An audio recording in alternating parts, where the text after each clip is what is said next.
Hey Magic fans, welcome back. This is your captain speaking, our Captain Clyde's MTG. We got the results of the set boosters. Very interesting.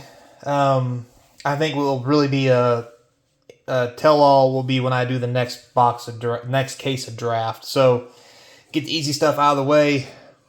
Don't forget to subscribe. Gotcha. Now sub up. We're trying to get to 1,000 peeps. So we have our gold stamps. 1, 2, 3, 4, 5, and 6. We averaged 3 out of every box. That's one higher than it used to be. Still has some good ones. Not gonna lie, I've got old Omnathi. This one's actually really nice with Rankle and Torbrand. It's very beautiful. Beautiful. And then old Marcheska here. Yeah. Very nice. Luris is looking pretty good. Not gonna lie. But all in all, not too bad. Old Realm and Mom herself, your stepmom. And they're getting jiggy with it. So, from there, we'll go into the easy part. We'll go into commander cards. So here are the commander cards. Every person has their own talent for a color. Red was Rowan, white was Elspeth, Vivian's green. Teferi's blue. Obviously, Liliana is black, which is okay, I guess. And then from there, we go into all the mythics. None of these are really worth anything, but we did manage to get almost all the commanders in one case from the commander set. So that's kind of cool, I guess. You know, so whatever. As far as the foils go from there, we got 2 Bright Palm foils and an Inferno Sovereign. That's not a foil. Oops. Anyway. So we have that. So from there, easy part, as always, if it's less than $2, it gets averaged out as $1 per card. We have all the rare, as you can see, there's quite a bit. Then we have the mythics. Now, we got quite a bit of mythics, some good, some bad. Didn't really separate them. We got Sheldred, plenty of Elspeths. We got more Elesh Norn, swords. Old Jin Daddies, you know, all the good stuff, Realm Breakers. So, not too bad on that. We really didn't get very many Urbrask, which I found kind of interesting. And that includes the other box, too. So, that's might be why he's more expensive. Now,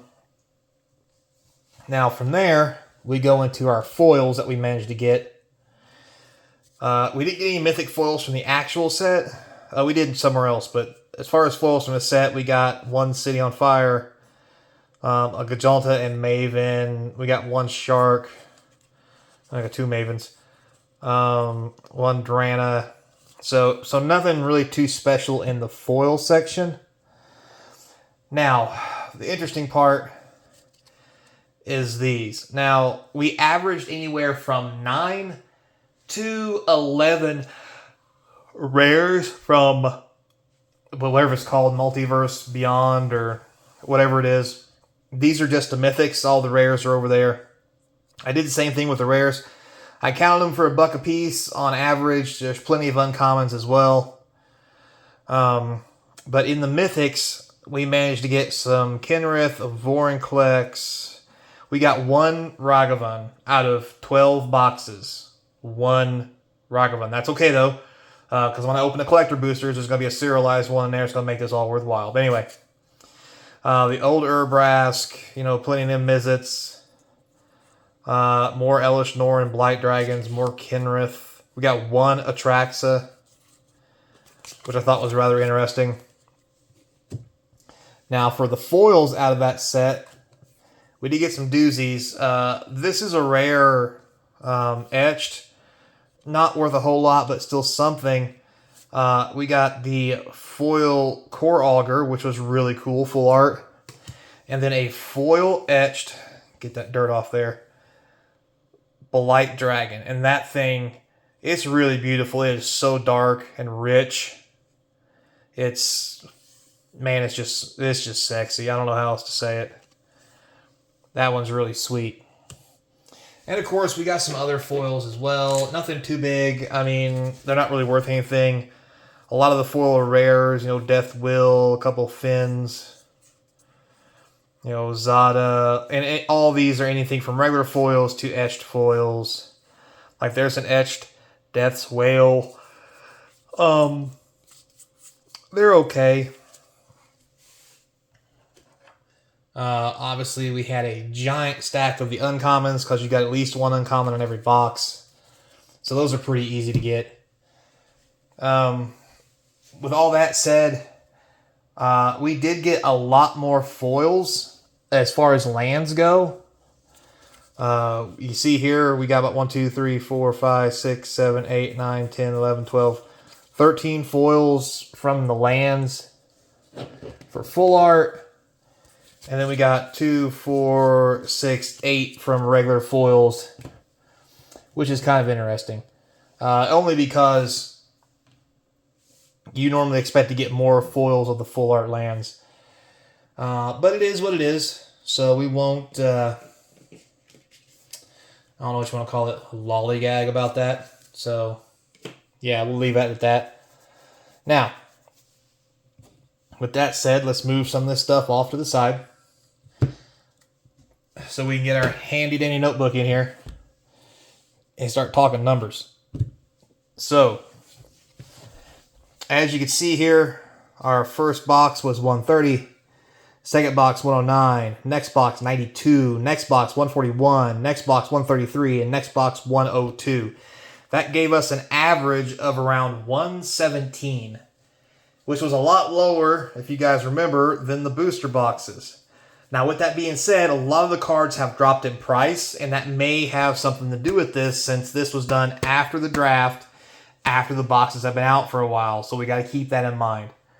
But if this is closer to par, and 117 is the average, if we go back over here, and we actually look at, where did I put it? If we go back over here, yeah, we look at the actual mom draft from over here, we had an average of 140.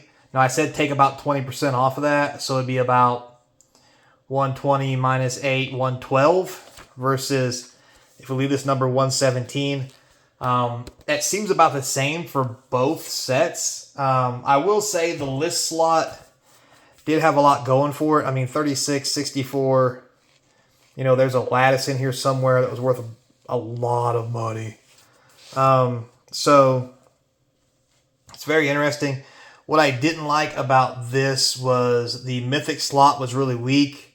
Felt like the rare slot was weak as well. A lot of it came from Multiverse Beyond / list slots, but even the list didn't do a whole lot. Almost to the point where I'm almost ready to get rid of the list because it's just not doing anything for me. If you're going to have Multiverse Beyond cards and you're going to do this kind of thing with it, just get rid of the list and then don't put these in draft. Because in draft, I want to get cards from the set. Not stuff that's from older sets. I mean, yeah, it's going to be cool when you draft with it, but it's not going to be cool if you're trying to collect. At the same time, I was a little upset with how many of these I got for the set boosters when I could have had mythics from the set. Like, for example, if all these were mythics from the set, I'd have been a lot more happier.